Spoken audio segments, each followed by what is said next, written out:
Welcome to The Last American Vagabond. Joining me today is someone who needs no introduction, but I'll do one anyway. An antivirus software pioneer and staunch supporter and believer in cryptocurrency, and most relevant to today's discussion, candidate for the 2020 presidential race, running on the simple and compelling concept of empowering the individual, and that is John McAfee. And it's an honor to have you on the show. Welcome, John. Well, thank you very much. I'm happy to be on. As a candidate literally running on the platform of the system is so broken, you shouldn't vote, I have to say it is so refreshingly honest. It's something that I've been trying to awaken people to for a long time, and that is the simple concept that if the system is so broken to the point where your vote no longer matters, what point is there to participate? So for those who may not be familiar with your campaign, let's start out with what exactly you're running on. What are you seeking to accomplish with your campaign? Well, as you said, I believe the system is irreparably broken, and beyond broken, it's insane. Okay, we don't really know the truth of anything because how do we get our information generally? The government tells things, and then the press repeats it. And where does the government get its information? It uses the CIA, covert agencies with their own agendas, and so we have no real knowledge of what's happening. I mean, if someone would ask me what should we do about the Middle East, I'm going, well, how would I know? Okay, number one, I don't think we should be there, but even if we should, how would I know? I mean, first of all, I don't speak Farsi or Arabic. I know nothing about the real culture. I know very little about the religion, nothing whatsoever about the history, the political alliances. So why ask me? And you say, well, don't you have advisors? Well, if you have to have advisors, then you have lost. Because what is an advisor?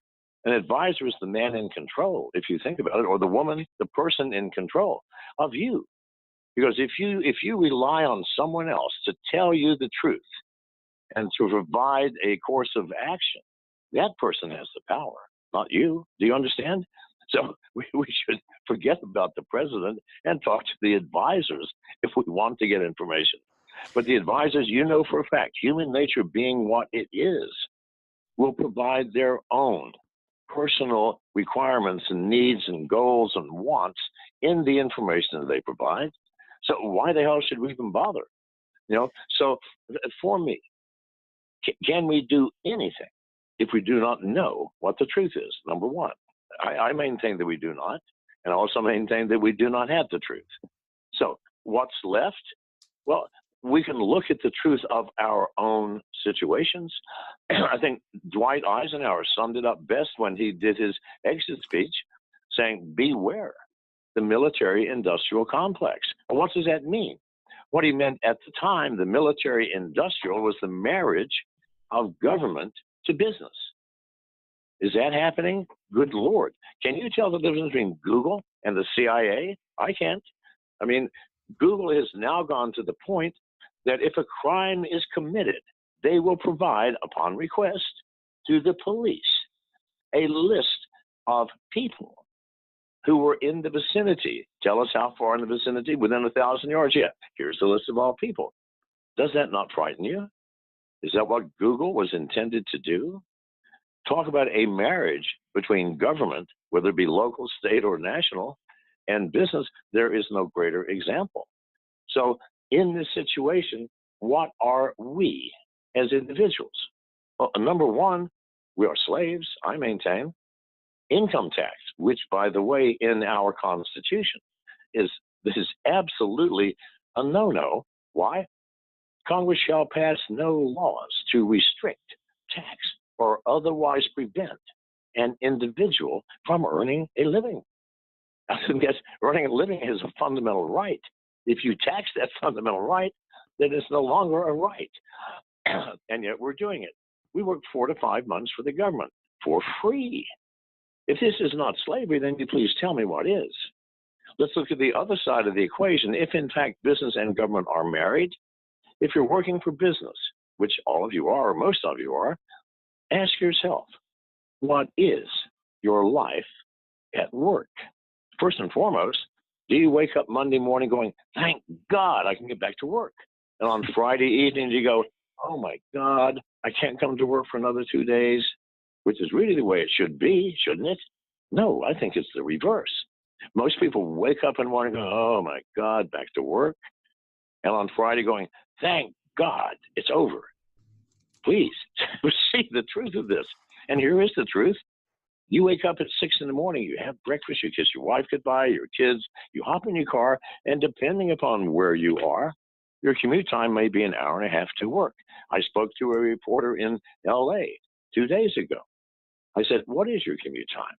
It's about half an hour each way, 3 hours a day. You spend 9 hours at the office, and what is the office? A windowless, usually airless, artificially lit environment where you're in a cubicle, perhaps? Are you having fun there? Are you enjoying this? Is this what you expected when you were a young kid going, I can't wait to be an adult? I don't think so. I don't think so. So we are slaves, treated like slaves. And the fact, not like slaves of war where we were beaten with whips, but no, we are beaten with the clock, sucking up hours of your life. For who? For the corporations. And are they benefiting from this to an excessive degree? I think so. I think so. So now, this is the truth, is it not? Will you just look at that truth and ask yourself, is this what I really want? If you do, then more power to you. But I think most of you don't. I couldn't agree more. I couldn't agree more. And I truly believe we are slaves of the mind today. The world has changed to such a degree that they've found a new way to enslave us without us even paying attention. And I really like some of the points that you brought up. The idea of the advisor is very true. And I think more than ever, that's something we can point out today within this administration, where we can clearly see that the Pompeos and the Boltons are the ones that are ultimately leading the charge. As much as it may seem like different to some other people, they seem to be the ones that their word ultimately goes, right, at the end of the day. Go ahead. But this is not unique to this administration, my friend, nor to the last. It Absolutely. Has been unique for the past 100 years, just growing and growing and growing as we, as America, get involved more and more in businesses we should not be involved in. I agree. But why are we? We have become the world's policemen. Basically, we had for 50 years all the guns, all the warships, all the bombs, all the airplanes. And because we did, we were able to stomp around the world and have our will implemented by whoever we wanted. As a result, how is America? I don't know how many of you have traveled the world. If you travel the world and you stay in vacation spots, everybody is going to love you. Why? Because you are bringing money into the economy. But if you step outside that box, you hitchhike somewhere, you get off the vacationer path, you're hated. Why? Because America has abused every culture, every country to a certain degree in the past 50 years. And they don't like it. I'm here in the Bahamas now. Now, I'm staying at a yacht club, sort of a disintegrating one, nevertheless, in the Bahamas. And I've been here now for 3 months, and people are just now starting to realize, well, maybe you're not the typical American. But when I first came, you could see it in the faces of the people who would never get your money anyway, all right? It's a look of almost pure hatred, and I cannot blame them. Do you realize that, for example, here in the Bahamas, daylight savings time was implemented to help farmers, allegedly. I'm not sure whether it really does. Very few countries have it, but anybody close to America reaches out to you. Daylight savings time. Here in the Bahamas, they are on daylight savings. There's not a single goddamn farm here. Oh, I'm sorry. This is not for, this is not FCC controlled, is it? No. This broadcast? Feel free and speak however you like. I didn't want you to get any fines. So no. Yes. So there are no friggin' farms in this country, and yet it's on daylight savings time because it's more convenient for American travelers. Do you understand the nonsense, the idiocy? Exactly. So in any case, we are not liked, and deservedly so. Yeah, that's something I've argued a lot in the past too, that despite the fact there are people like you, myself, that are standing in opposition, that argue that these things are wrong, they are effectively changing the opinion of all of us over time if we don't effectively change what they're doing.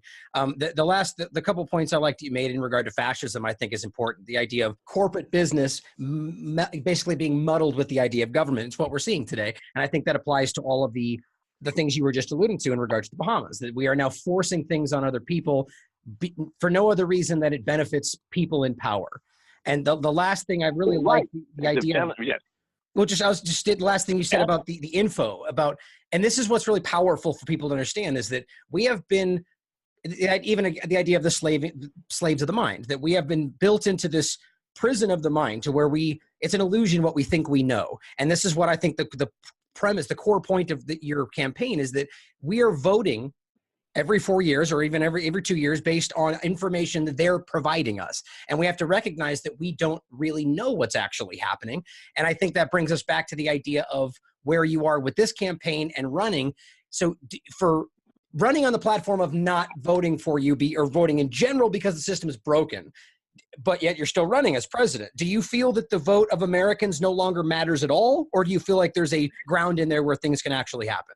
Well, I mean, if you look at reality, it does not matter. I mean, it doesn't matter whether you vote Democrat or Republican. I mean, we voted Obama in for 8 years. He spent much of that time developing Obamacare. Then it was simply dismantled by the next group. It does not matter. We build, we tear down, we build, we tear down. But here's the problem. The problem is not that. The problem is not Obama or Trump or Hillary Clinton. No, the problem is us. Right. Think about this. We vote in congressmen and senators at the end of their 4-year term, and well before most of them, sometimes a year before the end of a 4-year term, they're out campaigning. Now, we're paying them to do a friggin' job. 1 year of that, we pay them, they are ensuring that they're going to keep that job. Do you understand that we need people who at the end of 4 years go, good God, I've done my duty, I'm out of here. Please, that's what we need. We don't need people who spend $100 million to become president. We need people who insist that, no, I'm not doing it, but we know they would do the best job. We need to drag them kicking and screaming into office and then let them out after 4 years. That's what we need. Not the guy who spends money to get in and spends money to stay in. Do you understand? We have done it. The voters have done this. If we had any common sense at all, we'd go, well, that congressman that we elected, you know what he's doing now? He's out campaigning. For me, I'd say we call that bastard, tar and feather him and run him out of town on a rail. So we're the responsible parties. We ignore the reality of our surroundings and our lives and what we have done. And so you can't blame Obama or Trump. No, blame yourself, people. Blame yourself. Exactly. What I'm constantly trying to drive through to people is the reality of what I just called generally the two-party deception, which I'm sure you can associate with to some degree. We can all see that the overarching ideas for both of these parties drive in the same direction. We have things that change every 4 years slightly to give them some identity politics, but ultimately the agenda, the machine is driving in the same direction. So I couldn't agree with you more. I think we have to recognize that we're at this point now where we're being lied to, pushed into this, so we feel like we're part of something when we're really not. The only thing we are part of is the slave workforce. End of story. Okay? And we had the key to open the door to put ourselves in. So that's the only thing we're part of. Do you actually think that any of our congressmen, senators, and past or present presidents wanted this job in order to serve us? When was the last time you felt served by the government? You walk into any government office, are you treated like the master because you are? You voted. They serve you. You should get free coffee and drinks and wine, as far as I'm concerned. They could pay for that, and it would still be not one trillionth of the budget. So, no. Instead, stand in line, stand here, come back. You've missed Form 2. You forgot the comma. Please, God, we're not served by anything within our government. We think we are because they tell us we are. Look how we have served you. Please, God. You think so? Do you think that any government agency has served us? Please walk into that agency one morning during week hours and see how much service you get. Try it. No, you're treated like a friggin' peon. They are your masters. And the problem here is that they is the lowest on the totem pole of government employees, and even they are your masters. Try it. It will be an eye-opening experience. Try it with the aim of seeing how much service you get. No, we have none. Yeah, no, I definitely couldn't agree more. And this is the hardest part for so many people to wrap their minds around, is that you can lay this out for them. I can demonstrate how many times we can prove that voting machines, let's say, have been manipulated, such as the Clint, who testified in front of the Supreme Court that he was paid to manipulate voting machines. We can demonstrate how many ways that your vote doesn't matter, but yet people still can't disconnect themselves from the belief that that's the only option they have. And that's why I'm so interested in what you're talking about with this campaign, is because we're showing people that there are other options out there, right? There are choices we could take other than participating in a system that we can see to be broken. Yeah. Here, people go, well, how are we going to do this change? My answer is this. It does not matter now. We don't have to have a plan. Let me give you an example. For example, if all of us wake up here in America, all of us, or not even if a majority wake up and see the truth that I've just been explaining, we got no service from our government. We are in fact slaves to the government. We are in fact slaves to businesses which serve and operate with the government, which is virtually every business now. And we have a broken system. We elect congressmen, senators, who in fact spend one quarter, sometimes half of their time working to make sure they keep that office. If we all saw that, that's all that's necessary. An analogy. We're in a movie theater, and the movie is so frigging enthralling that when a fire breaks out, nobody notices except one person. What's that plan for that person? There's no frigging plan. Shake the guy next to you and say, look, it's on fire, help. And pretty soon, we're all awake. Do we need a plan? Fuck no. The theater's on fire. Run to the exits. When you go, well, what next? Who cares? We're out of the building. Figure it out. You don't have to have a plan. Whatever plan you have, I promise you, will be scrapped once we all wake up and see the truth. So no, you have to do first things first in this life. What's your plan? There's no good telling you until you open your eyes and see the truth, because who cares? Wake up is my only solution. And after that, I'm going to go fishing. I like it. I like it. It's so refreshing. So your goal here, as at least many people are framing in slightly different ways, obviously, is to expose the truth of just how broken our system is, as well as, I understand it, to raise awareness around just generally the importance of cryptocurrency. But do you feel that outside of this, like obviously your campaign is to raise awareness about these things with the idea that you're likely not going to actually win, but it's more about the idea of just raising as much awareness as possible. But do you feel that you could actually win this election? Do you feel like that's a possible chance? No, it's not. No, it's not. It is not possible. And here is why. The two-party system has become so ingrained, so locked into the system of voting, every aspect of politics, every aspect really of our lives, it's either Democrat or Republican, that there is no chance, given the people who are still in office. And by the way, people ask me sometimes, well, who should we vote in? I mean, for the ones who are out, who do you vote in? My answer is, does it matter? Go and get all the street people and put them in. At least it will take 50 years before that system develops a power structure that can control us, which is the only thing I'm worried about. But here, I'm sorry, I lost my thread of thought. What was the question again? Well, just the idea of whether you think it's possible. I mean, because here's what I'm getting at. Well, here's what I'm getting at. So ultimately, people would be remiss with me if I didn't ask questions that they would expect. Like, because hypothetically, even though if you were really paying attention, you saw the reality, but nobody expected Donald Trump to win, let's say, and he did. So the idea is that you're running. Yeah. So it's at least possible that you could win. And a typical interview with somebody running for president would include all the usual hot button topics and questions. Yet It Yeah. says right on your campaign homepage, I'll just read it real quick. It says, do not ask me about immigration, foreign relations, education, etc. I have no idea. Those claiming that they do are lying to themselves, or if not, they are purposely lying to you, which I agree with. We must first be free. Freedom for the people is my only goal. So first, just could you elaborate on that sentiment? Because I believe that that's very important that people understand what you mean there. But then touch on the idea that hypothetically, should you win, what would you then do in that situation? Yeah. Well, let me point out the flaw in your analogy of me and Donald Trump. Yeah, we were both mavericks and so on. Donald Trump was in one of the two parties. Exactly. He had a possibility of winning.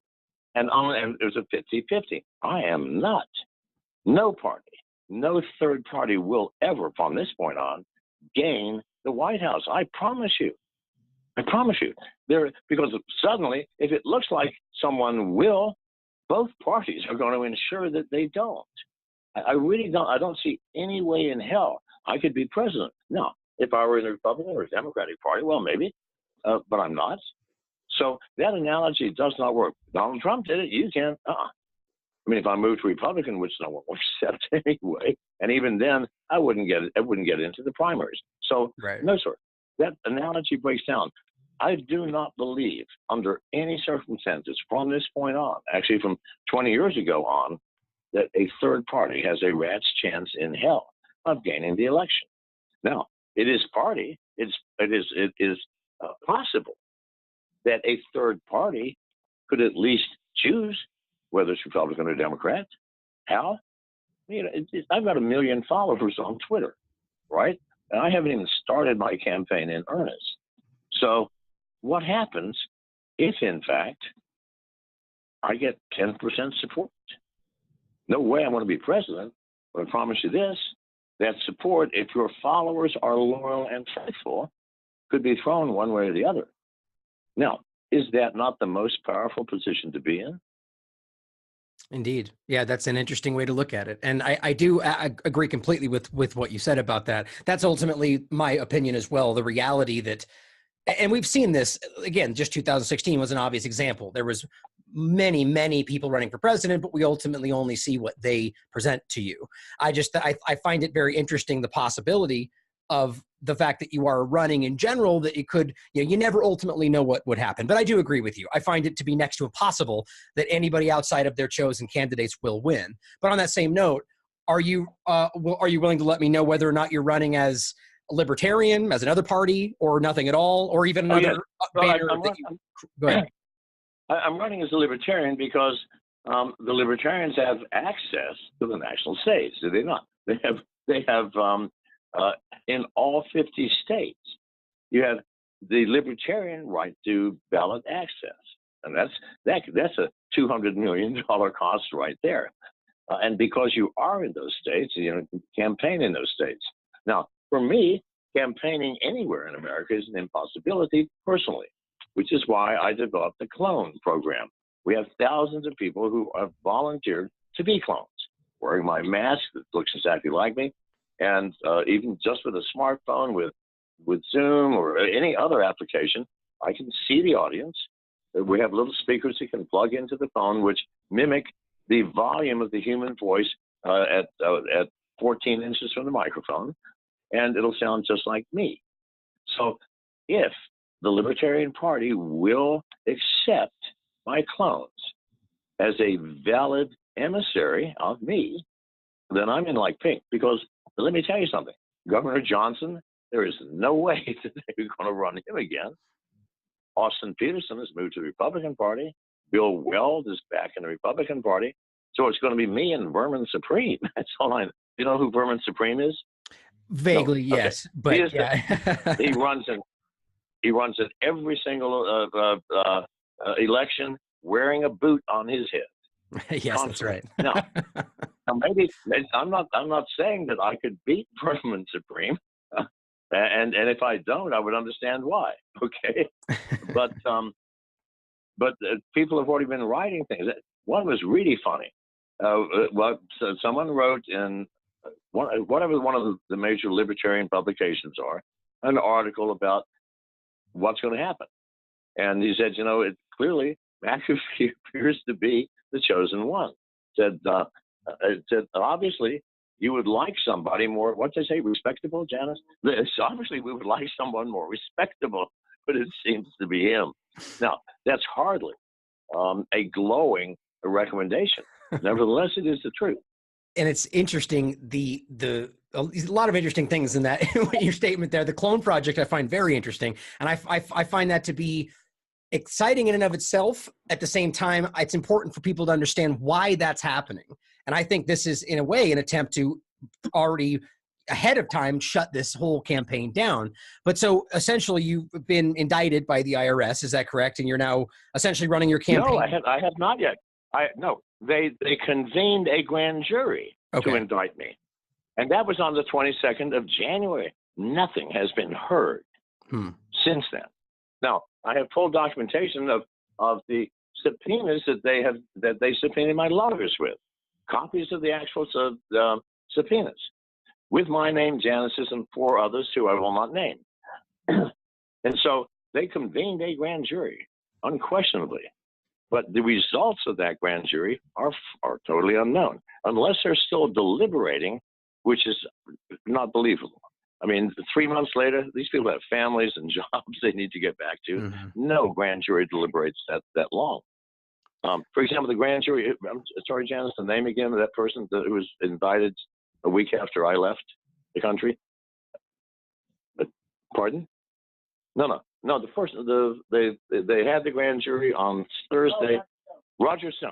Okay. If you remember Roger Stone, they had a secret. All the grand juries are secret. Problem is, I'm John McAfee, and it's impossible to keep a secret from me. So I got out ahead. On a Thursday, they had held a grand jury. They indicted him, and on Friday morning, the FBI came in full armaments and arrested him. That's how the grand juries work. So, but nothing's been said. However, it is unlikely because there are no cases in my recorded memory where prosecutors did not get an indictment. Why? Prosecutors are the only people allowed to present evidence. If there's exculpatory evidence, like, John McAfee robbed the bank, and they know for a fact that I was in Sweden, they don't have to tell them I was in Sweden. I mean, seriously, it's a, they might as well just say, we had a grand jury. We're giving up the grand jury system because they always indict. You're being indicted. I mean, do you understand the ridiculousness of this? Yeah, it's similar to I make fun of Mueller's indictments being thrown at anything that would, during the whole Russiagate fiasco that happened regularly, where even some people that showed up and said, okay, well, I'm here, and he didn't have anything to actually go at them with. It's, clearly indictments can be created. I would, as you're explaining, because the people in power can make it happen. But the point I was getting at there was yes. You're now running your campaign from your boat in international waters. Is that still the case? No, I'm actually in the Bahamas now. I have a Bahamian attorney who specializes in extraditions, who has had successful extraditions of drug lords. Now, I'm wanted for tax issues. Do you think the Bahamians are going to ship me back for taxes? That would be an incomprehensible thing. Plus, I'm on an island where I'm going to be judged by local people. Only 7,000 people here. This guy's smiling. Do you like me? Come on, say yes or no. Yeah, he likes nobody, but I'm the boss. Okay, so not that they like me, but they don't want me to leave. I'm a source of income, if nothing else. So it is highly unlikely that any legal assault will be successful. So however, do you think you'll find yourself back in the United States? Well known. Pardon? Sorry, a little delayed. So do you think you'll be finding yourself back in the United States for the before 2020? No. I hope not, because no legal assault will work. However, it's not uncommon for the CIA or other agencies to actually kidnap people. This happens. This is one of the side effects of the corruption within our government. Now, that I'm concerned about. However, we are heavily armed here, and I'm protected by Bahamian security, not exactly the black coat and badge wearing kind that have families at home and get off at 8, but the kind that you just don't want to mess with. So I'm wondering if they would even consider that. because trust me, it would be an international incident if a bunch of CIA agents were found shot and I'm missing, right? Um, I don't think that will happen, but one never knows.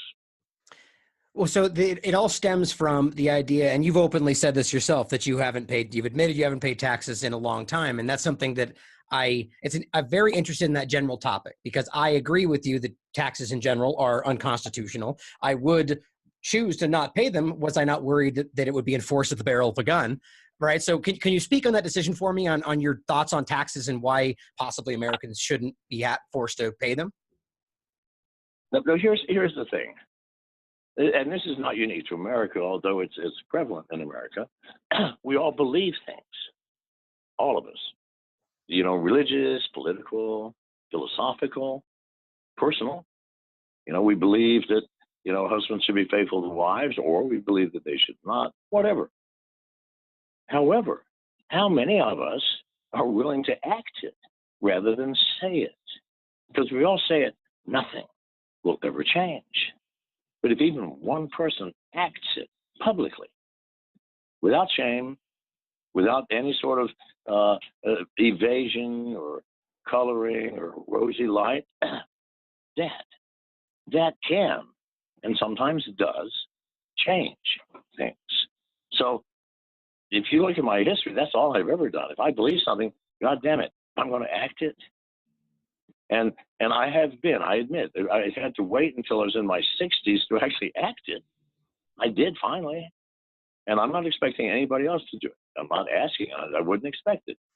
Nevertheless, the fact that I have done this, I have made sort of national news, this is enough. Yeah, I definitely agree, and it's great respect for being willing to take that leap and do what you believe in. Expect, with whatever cost may come along with it. There's a lot of respect there, and I think that it's something we can all learn from ultimately. And I really greatly believe in what you said there. That sometimes you have to just take that. May I add something, sir? Absolutely. I'd like to add the following. Please. Do not consider me a role model. For me, it's easy. Why?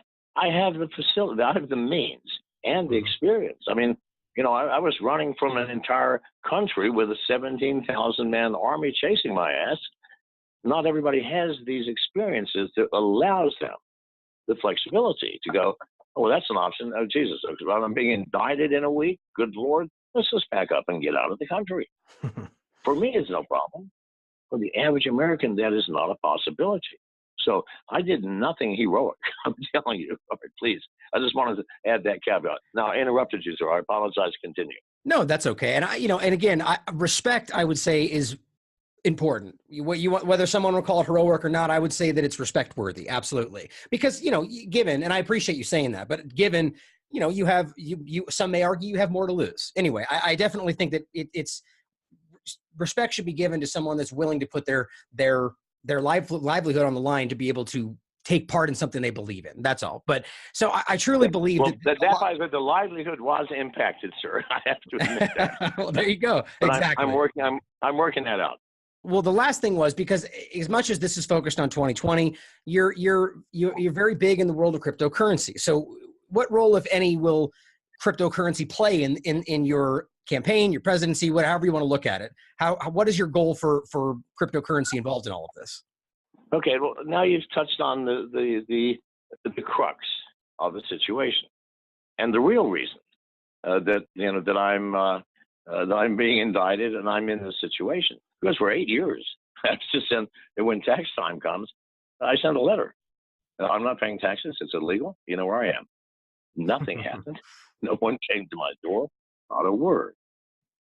But within 8 months of me going out and on every stage in the world, trust me, I've spoken in, I can't count the number of countries, okay?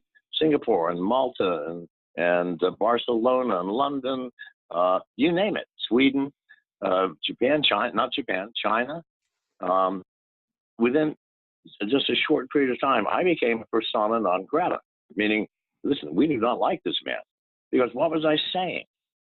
Cryptocurrency can allow you to make a living especially if you're using privacy coins and distributed exchanges without anyone knowing where your money comes from and where it goes, which no one should have the right to know but you anyway, in my belief system. And so I'm going, yeah, why are we slaves? Because the government controls the currency that we have to have in order to live. Do you understand? I can't buy food without dollars. I can't pay rent without dollars. I can't pay off my mortgage, my car. I can't send my children to school without dollars. And who controls the dollars? Well, in America, it's hard to say. The Fed, the government, not us. We don't. They can control the supply, fewer dollars, okay, raising the price of things, more dollars, lowering the price of things. It's a horrible situation to be in. But if we are using cryptocurrency and if we are able to buy all of our necessities with it, do you see the freedom that we have? Now, what will happen is governments will make it illegal, or who knows, pass death sentences for using cryptocurrency. It won't be that extreme, but they will certainly try to prosecute and make examples to frighten us. However, I know people, for example, who smoke weed, believe it or not, in states and other areas where it is illegal. So making something illegal does not stop it if you do not have the power to enforce it. So a law without a power of enforcement is not a law. I'm sorry. It's just wind in a storm. It has no meaning. So what's your end game here for cryptocurrency? We can wrap it up with that. What do you feel you want to accomplish with this campaign, other than just awareness for cryptocurrency? You want people to recognize how valuable it is for our society? Well, I want people to recognize how valuable it is for their own personal freedom, how valuable it is to shed the yoke of a government which demands at least 3 months and sometimes 5 for your labor. Do you not think that's valuable? And by the way, I have not spoken much about cryptocurrency in my campaign. And here's why. I want everybody first, or a lot of people, to wake up to the reality of their lives. Yes, you're slaves. Yes, your jobs are horrendous in terms of sucking up the majority of your life, freeing you after 40 years when you're too old to enjoy it. So I want people to understand this. I want people to understand what they have done themselves to put people into office which should not be there.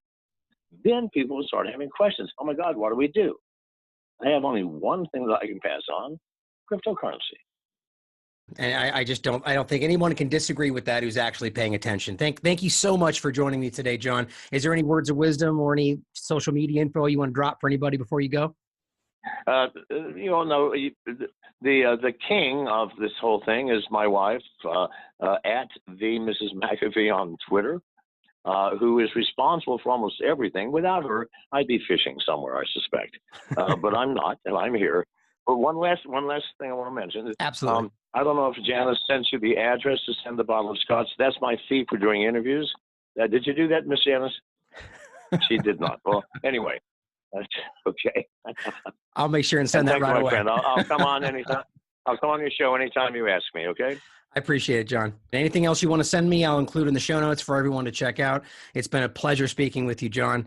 And for everyone out there, make sure you get out there and pay attention to this upcoming campaign. And as always, question everything. Come to your own conclusions. Stay vigilant.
Bye.